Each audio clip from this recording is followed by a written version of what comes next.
welcome guys to a TV review, What?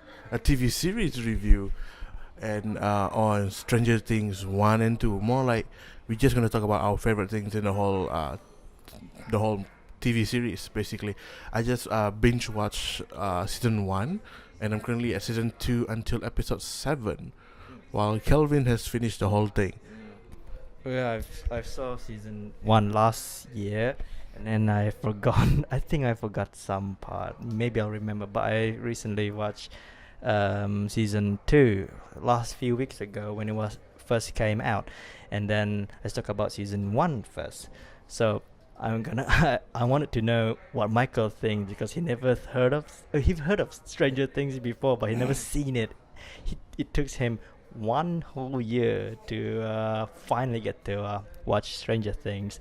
So because I have to persuade him, say, "Oh, you need to watch Stranger Things. It's awesome because if you like 80s movie, you're gonna love this movie." Because I'm gonna say out front, I do not born in the 80s. Yeah. I'm a 90s kid.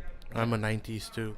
But my parent kept showing me 80s movie, which is if you if we keep saying nostalgic this, nostalgic that, it's not because we're from the 80s. It's because our parent kept showing us 80s movie, all the 80s movie, and if we even play 80s game like the Super Mario and whatnot.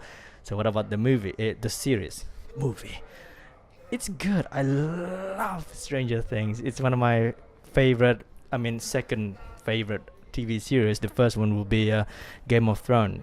So we're not gonna talk about the story, but we're gonna talk about what is our favorite part and what is our not so favorite part. My favorite part, the whole 80s aesthetic. It looks like an 80s show, especially in the season one, right? There's a problem with that, but I'm gonna get to it later. But we're gonna talk spoilers as well. No hiding and whatnot. Everyone's seen. Everyone binge watched the thing apparently. So screw spoilers. Everybody should know about this already. So what do you think? what do I think? Okay, first of all, season 1, I felt like Lucas was like the only one that being realistic. Like say, and like we are kids. Why we should just find him. Or there's a scene where they went back to where Will got lost, and it's like, so why are we going back to the spot where Will is disappeared? Anything could happen. So he's like being the most realistic guy there, but at the same time the most annoying guy as well. Yeah, he's You know? reasonable. He's rational thinking guy in the first season. What? What really? We're just kids. Nobody gonna believe us and whatnot. Yeah, I mean, in a group, there's going to be one rational kid in the group, and that's one of them. And what's your favorite character in the season one? My favorite character would be Dustin in season. He has been the most resourceful guy. And then judging by the size, I mean, he can relate to him. He's relatable. I mean, not just him. Even for me, he's relatable. And he's geek. He's a geek. He's a cute geek where you want to pinch his face. Hey, look at this. Well, one of my favorites is also Dustin. I like Dustin. And then when we finally get to see the relationship between Mike, right? Yeah. Mike and L11. Do you think there's a chemistry there between them? I mean, it feels like you're watching E.T. A boy looking at an alien, aka another human with superpower, and then At least she doesn't go like, oh. more like ego. She likes ego. Oh yeah, no. My favorite character of all time is Hopper. Oh, Played Hopper, yeah. played by David Harbour, future Hellboy.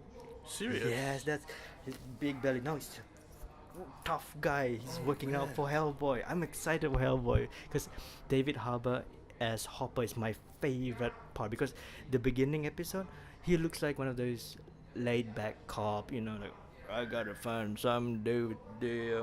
What's going on with this boy? He's lost. He looks like one of those expendable character. Maybe you won't relate to him. He's gonna die. And then at the episode progresses, he has an arc. He lost his daughter, in a disease or some sort, and then he need to get through with his emotion, and then he need to move on in season one basically. And I like David Harbour's character. He's a He's a dad. I want to be David Harbour. Yeah, because when I first saw his character, I was like, oh, okay, he could be one of those dumb cops that don't believe anybody they say and hardly put anything into like investigation and whatnot. You know. But as it progressed, you can really see his character, evolve. And you get to know him more after that. So he becomes a very likable character at the end of the whole season, or season 1. And then the thing I like about him is that when they capture him, and he was put down to sleep and he woke up, at first I thought, oh, he's gonna be like, oh, I lost my memory. It's just like a typical day of me drinking. But instantly he went to find that listening device that was like tap in his hole, and he went to Will's mom house and it's like, okay, I'm gonna help you find the tap. Then realizing she has so many bob, I'm like, oh dang. The Christmas light. Yeah, so I was like really laughing at that scene where he's like looking up like, this gonna take a while. And then another of my, Winona Ryder. Have you seen Winona Ryder in anything before? Nope. She was in Edward Scissorhands. She plays the mom, Will's mom. Oh. She used to be in Edward Scissorhands or Beetlejuice. Have you seen Beetlejuice? I've seen Edward Scissorhands, but I don't think I remember her very well because it's like when I was a kid when I watched that whole movie, so I can't really remember the scene. The actress is really good in this. As a mom desperate to look for her son, she's believable. She's determined to look for her son, the Will, who got kidnapped in the first episode. She's determination, whatnot. She got nominated, if I'm not mistaken. And she's willing to be the crazy girl for her son. That's loyal. Yes. That's determination, and then that's mom character. That's good. See, every character here are likable, all of them. Even the for me, when I was a teenager, I'm more like what's the guy, Jonathan, the photographer. I can relate to him because I was like that when I was a teenager. You mean being a creeper, taking pictures? Yes, I was a creeper back then, and then I changed to a Steve character afterward. Okay. Yeah. I changed. I mean, when I was a teenager, I was like Jonathan, and then turning into Steve because I was a playboy. I mean, that was before, right? That was secondary school. That was old time, long ago. So anyway, I like Jonathan. I can relate to him. He's a photographer. And then he has this crush on Nancy, because Nancy actually a name of a character in A Nightmare on Elm Street. The character name is Nancy. I get that reference as well. Then I get a reference. I mean, there are so many references here and there. They throw up E.T. They throw up Stranger Things. They throw out Elfen Light. Have you seen Elfen Light? The anime? Yes. 11 is basically Lucy. Oh, okay. I didn't know that. Because the producer, right, the Duffer Brothers, they mentioned Elfenlied being one of the main homage to the show. There's a Papa character here, also like the Papa in Elfenlied. Oh, okay, so apparently a lot of reference just flew over my head because when I watched it, I was so engrossed in the series that I didn't realize any reference at all until Kelvin started pointing it out. But this is the problem with show or anything that likes to reference. It doesn't feel like an 80s movie show. It feels like, hey, we're 80s. Remember this? Remember that? Remember this? Remember that? Sometimes it gets a bit annoying, as in, yes, I get it. Especially them with the bicycle. It reminds me of E.T. I know you like E.T., but try something new. I mean, it just, remember E.T., remember this, remember that. It gets annoying sometimes. A bit annoying to me. I'm like, yes, it's the 80s. I get it. It's the 80s. 1983 or whatnot. And then there's even a reference to the bicycle and then the van falling. That is so 80s movie. Oh yeah, the music. I like the music as well. They use the synthesizer style music. Oh yeah. I love the music. Music came in like background music or whatnot. I was like, oh, this is so nice. The opening itself was really good as well, So it doesn't really get bored. I love the opening, the intro. Oh, I love that intro. That gets me Pam. I never skip the intro. I like to look because it looks like an 80s movie. The font, the fire starter font, and then it looks like John Carpenter's Halloween type font. And then when it zoomed close in, I love the opening. Now we're gonna talk about season 2. Season 1, I'm giving it 4 out of 5 stars because of the reference, the homage. It gets annoying pretty fast, really fast. What do you think, season 1? I'll give it a 4 out of 5 as well.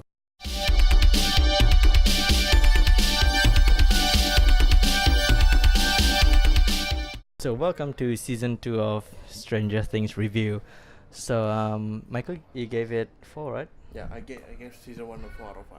Now season 2, my problem with season 2 is the intro. It has the 2. I miss the old one where they just boom. Stranger Things. I don't like the intro this time because there's a 2 coming like special season 2. There's number 2. Keep the old intro, please. I know we're excited, but can you keep the old intro? I like that one. Well, you did ask for some. You did say you want something new, Yeah, so I just like the intro to the old one because the old one looks like an old 80s movie. This one feels like, hey, we're throwing you number 2 now. So what do you think of season 2? That's my main complaint. what I think about season 2, because I've not watched the whole thing yet. I only watched until episode 7, titled "The Lost Sister." Yeah, I only watched until where 11 meet 8. This is where you stop. Yeah. So I have like 3 more episodes. No, wait, 2 more? Okay. Until 8 and 9, basically 2 more episodes left. So overall, I kind of like season 2, but at the same time, Hopper was really busy in season 2. He was like trying to protect the 11. no, he tried to protect 11 at the same time trying to like disclose any information from the public. I mean, like the public knowing about these people that's still being busy, with the butthole. Oh yeah, the butthole. So I kind of like it. At the same time, I almost like, oh no, Hopper's gonna die in episode 5. No, Hopper.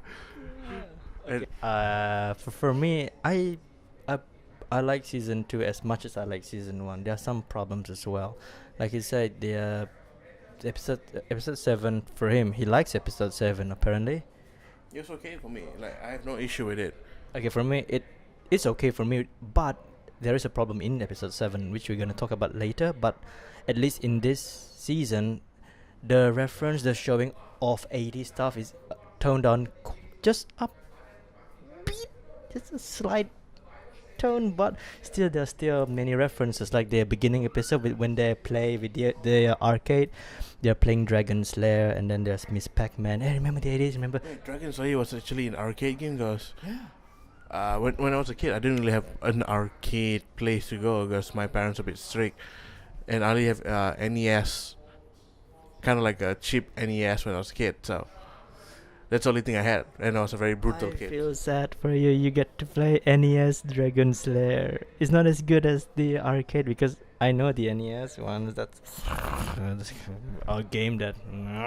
But anyway, yeah, because I get the arcade part, but it does feel like 80s. Season 1 feels like a show that tries so hard to be 80s. This one generally feels like an 80s movie. Yeah, they kind of like improved the feeling overall, from season 1.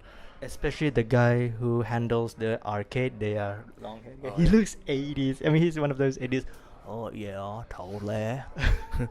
You owe me a date, Lucas. Yeah, he looks 80s. And then Nancy's hairstyle looks like one of those 80s Curly girl. hair. Yeah, curly hair. I love. Okay, I fell in love with Nancy character in this season.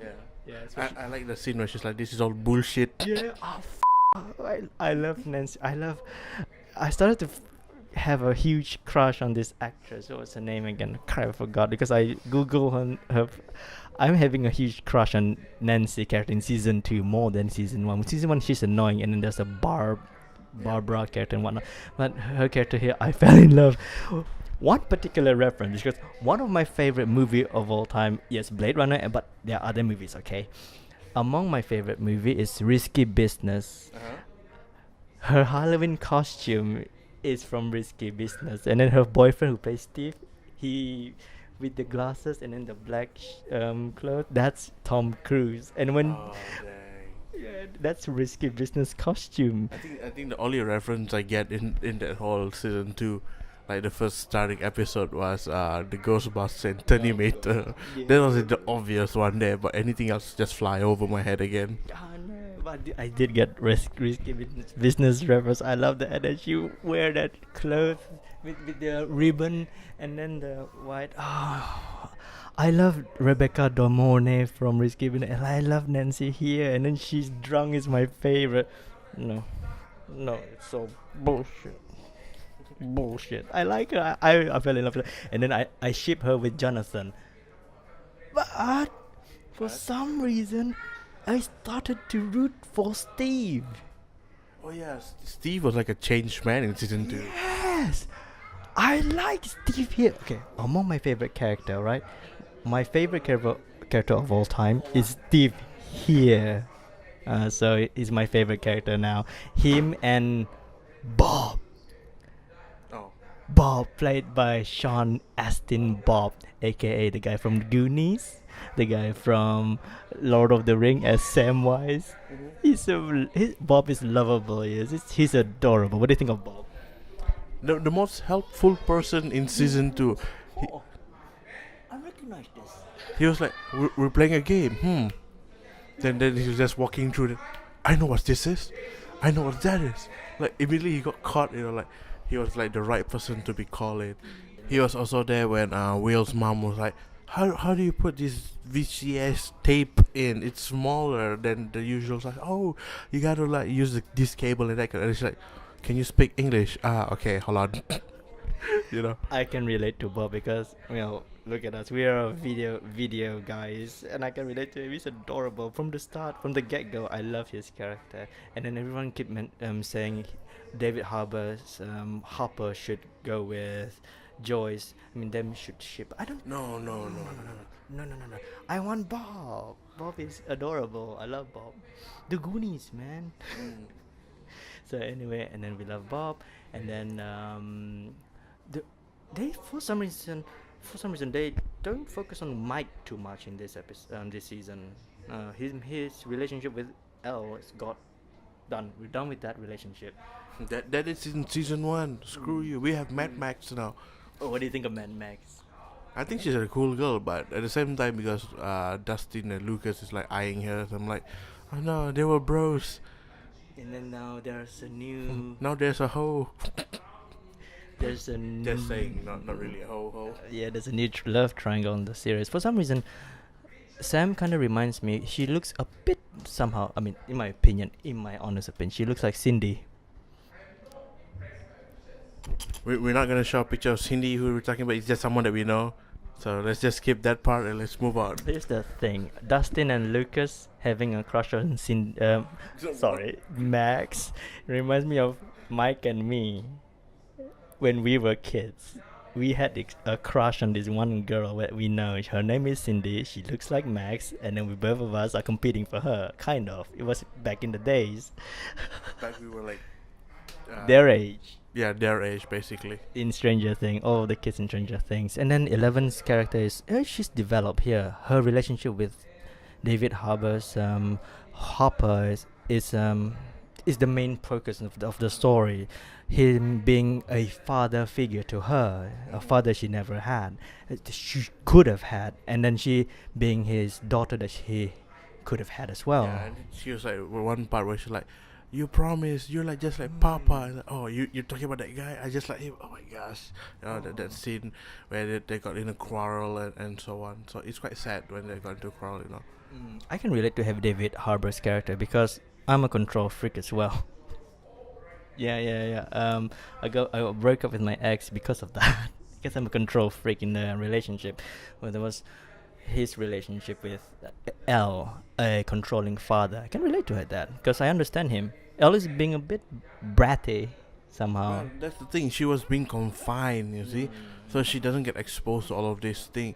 That's why I felt like episode 7 was to bring her out, like to show the world how she would be. What would she do? What would her reaction to being the villain side, that kind of thing. Like, basically more humane, I think, for episode 7. So to me, I feel like it's okay. I feel like it's supposed to be there, but like some people they like felt like it's not supposed to be there. It's like wasting an episode of padding. Like I get it is kind of a padding. Like it divert from the main story, but you still have to understand that she was confined since a baby, you know, in the secret lab. And then she gets to see her mother, her mama. Yeah. Oh, I like that one too. This movie not only reference 80s, but it also reference 70s. Yeah. When we get to see her parent in the 70s as well. Another thing I get the homage to Close Encounters of the Third Kind. You never seen that? It's the 70s movie about alien with Steven Spielberg, when Will's mom talking in the straight line, the tables at one of the lab. That's a reference to Close Encounters of the Third Kind. I get that one because I like that movie so much. And then there's some other thing that kind of reminds me of the movie as well, but the way they represent 70s in the flashback, spot on. It looks 70s. The way their hairstyle and whatnot, it looks 70s. And then the 80s look 80s. And then so far, episode 7, my problem with episode 7 is it's hard to root for these bad guys because 11 is basically going on the wrong direction with this. I know she's trying to learn something new, learn to show that being with the wrong side of people, kind of consume you. You start to change and you start to follow them. I don't like that example. This feels like the movie Chappie. Oh, Chappie. Or Short Circuit 2 when number 9 number I don't remember, he turned into a gangster at some point. Kind of reminds me of that. Short Circuit reference. Yeah, kinda. So, and I see Kai Green as the big guy, Funshine. Kai Green is Mr. Olympia, second runner-up. He's the big guy. He's adorable. I like Funshine, and then there are some people that they are likable in the new group, but not all of them. Number 8 to me is unlikable. She's just a, I can't say the word, but she's a. So anyway, what do you think of episode 7? Yeah, kind of, number 8 is like taking advantage of 11, but overall number 8 was still kind of like a big sister to her, you see. Yeah. But what shocked me was the actor from Power Rangers. Yeah, what's his character name? I like his character. I forgot his character name as well, but when he came out of the car and everything, I was like, why does he look familiar? Because of the eye.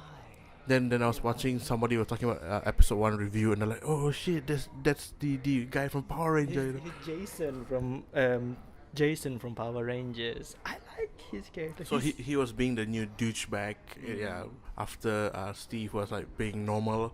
Because you haven't seen after episode 7, there's a scene where him fighting off against Steve. Both of them will get into a fight, a brawl and whatnot, which makes you like Steve even more in that case because he tried to protect the kids from this bully guy. So anyway, because you haven't seen after episode 7 and the rest, so I'm gonna talk a bit of spoiler, only that part, because I want to keep it a surprise for him, whatever happened to the group and who's gonna end up with him. No, not for him, but for me, the end up part I'm okay with. And then everyone's at the dance party at the end with the kind of a homecoming thing, like a Spider-Man homecoming moment. No spoilers there, but I root for these kids. I love these kids. They are likable. The characters we can relate to them because we are sort of like them, minus the cursing, because we don't curse that much when we were a kid, but we do talk so many things. So far I give season 2 still 4 out of 5 because they are glaring problem. The episode 7, that's the problem.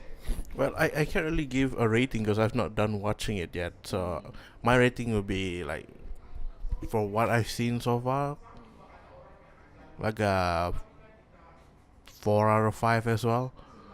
But I've not watched everything yet, so don't take that number seriously. There's a scene between the Power Rangers guy and Mike's mom. It's amazing. You're gonna be so happy with that scene. I'm not gonna tell you, but it's amazing. It's lovely. I don't like it, more like sexy. So anyway, anything else you wanna add? Nope, I think we're done. Yeah, we're done. So Stranger Things, go check it out.